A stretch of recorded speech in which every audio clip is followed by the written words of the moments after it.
Hindi, ito lang. Today ko lang na-release yan. So talaga yung pahiwagang payo. Pahiwagang payo. Feeling ko yun naman talaga yung may kasama.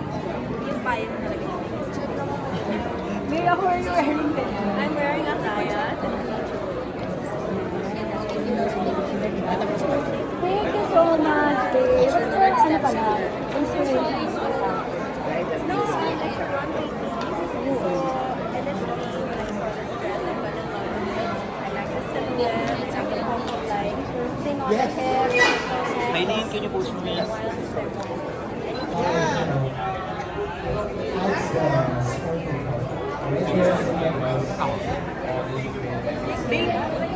Wait lang. Review. Hi, Miss Bea. This is Hi, Preview. This is Bea and February. You want to share out? Yeah, sorry. 1, 2, 3, go. Hi, Khalil, it's Bea, and I'm wearing a kaya. I'm wearing Alexis Peter. And also, Beautiful. Thanks, Bea. Thank you. Hi, Bea. Can you ask a few questions?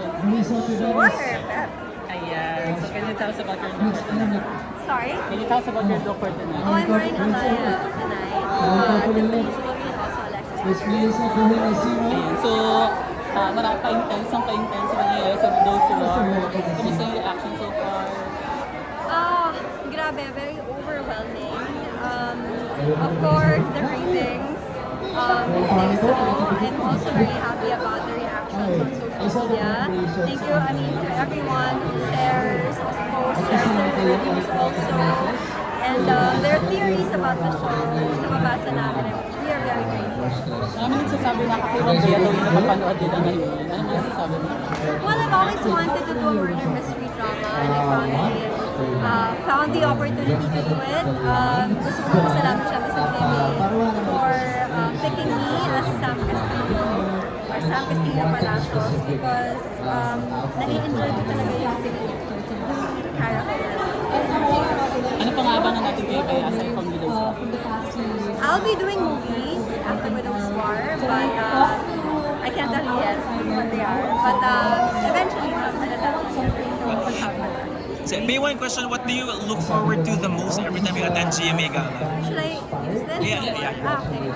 I look forward to spending time with my friends. As you know, we've been busy doing Widow's War for the past few months. So I don't really get to have like a break to let my hair down and just, drink with my friends and enjoy. So this is the night I get to do that. And we're also celebrating the success of Widow's War tonight. So I can't wait to celebrate with my co-actors. Thanks, May. So who are you wearing first tonight? I'm wearing Ziggy Savala, designed by David Melan. Yes. You had multiple choices, but or you stick to this na? Now, with the collaboration of David, I just let him guide me through this whole process with a bit of inputs from one another, and here's the final outcome.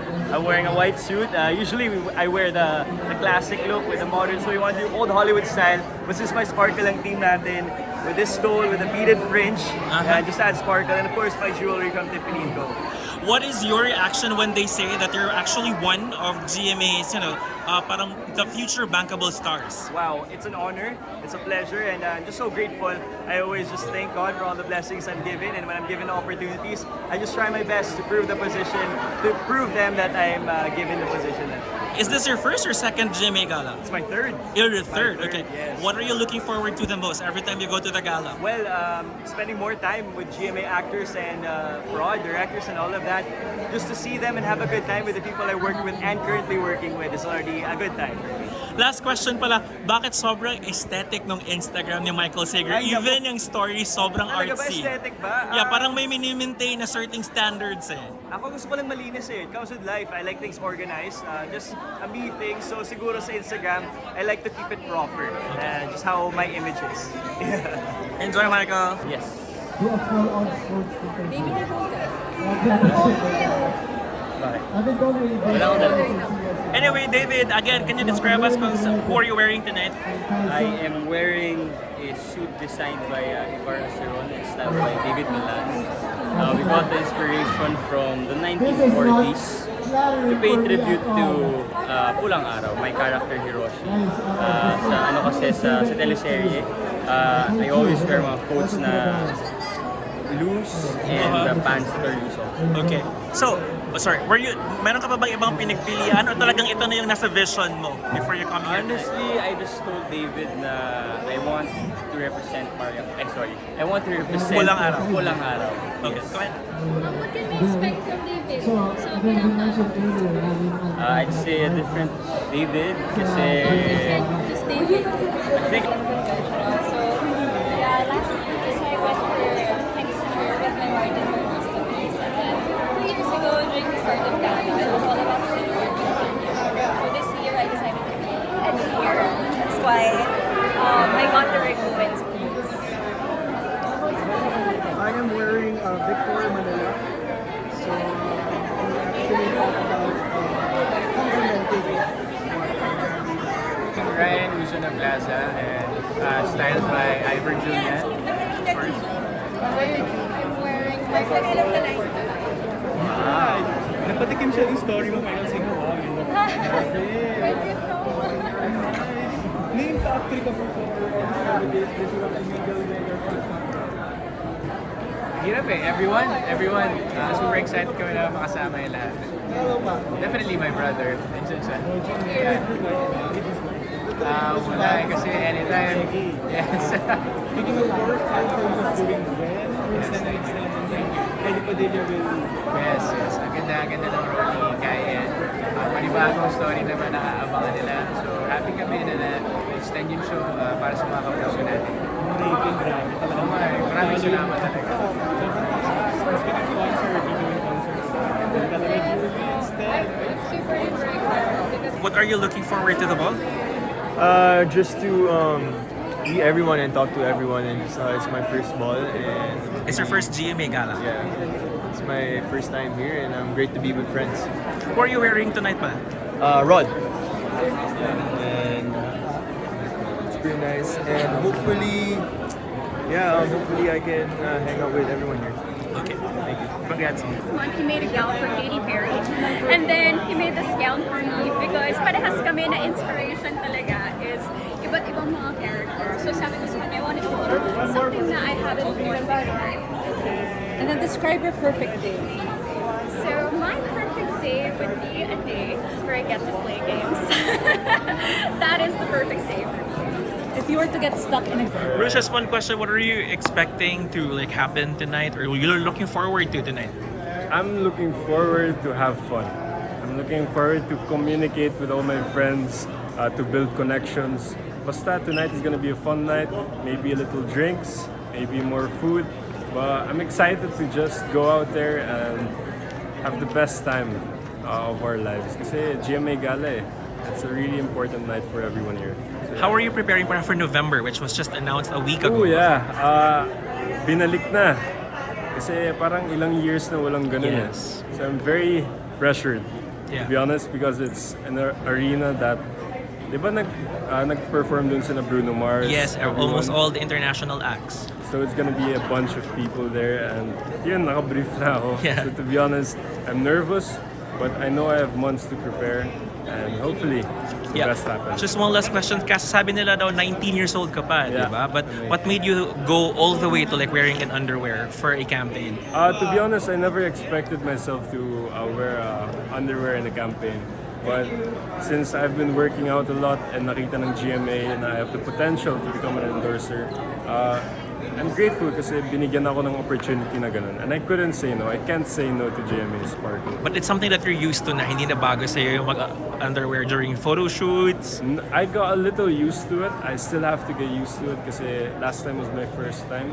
And especially in November, hindi lang siya shoot. I'm going to walk in an underwear.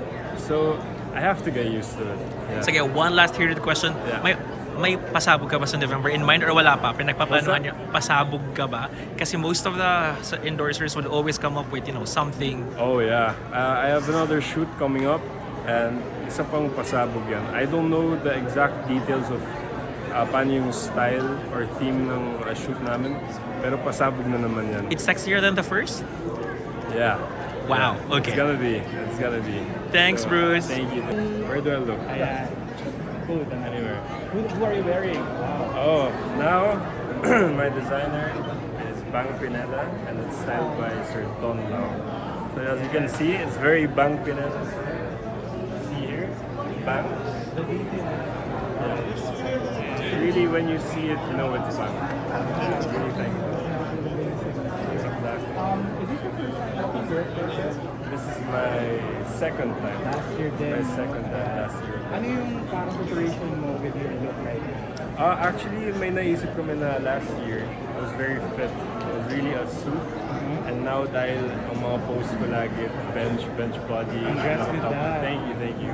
Puro bench body. Naisip namin to do a loose style. It's very loose from top to the bottom. Yeah, it's very loose. Yeah. And again, congratulations with your bench. Talagang parang po na yung sorry ko, parang pinag-nice sa naan. How do you feel about it? I'm very happy that positive yung response ng mga tao. Kahit na nakita ko yung mga comments nyo, na natutuwa ako na nagustuhan nyo. So I will keep on working harder para paganda yung mga pictures and videos. Yeah. And congratulations again sa Batang Riles. Yeah. You had the press or story Yeah, we had a story recently. Yeah. Isa sa mga lead guys, how do you feel about it? Yeah, I feel very grateful. Isa sa mga idol ko growing up in GMA was Miguel Tan Felix. And now to be beside him in a new show, I feel pressured. At saka, she's one of my best friends here in the industry. One of the realest people I know. Thank you. Hi, Barbs! Ganda ha? Oo. Ganda ng suit ha? Siyempre, tignan mo naman. Parang kinuha mo yung half ng buong Marriott, yung ano. Nahihiya nga ako kasi nawawalis ko yung set. Pwede ba kanino to? Barb, who are you wearing? Who are I'm you wearing? wearing Mac Duma. Ilang gowns ang pinagpilian mo before tonight? Ano na kami, talagang decided na kami on the look, on the color. So talagang ano na to, well planned. We have been planning this since February. So One last question. What are you looking forward to the most tonight? to see a lot of my friends na nakita ko na kanina, actually chinichika ko na sila, and to celebrate the night and to get together with the biggest stars and our bosses, of course, for a good cause.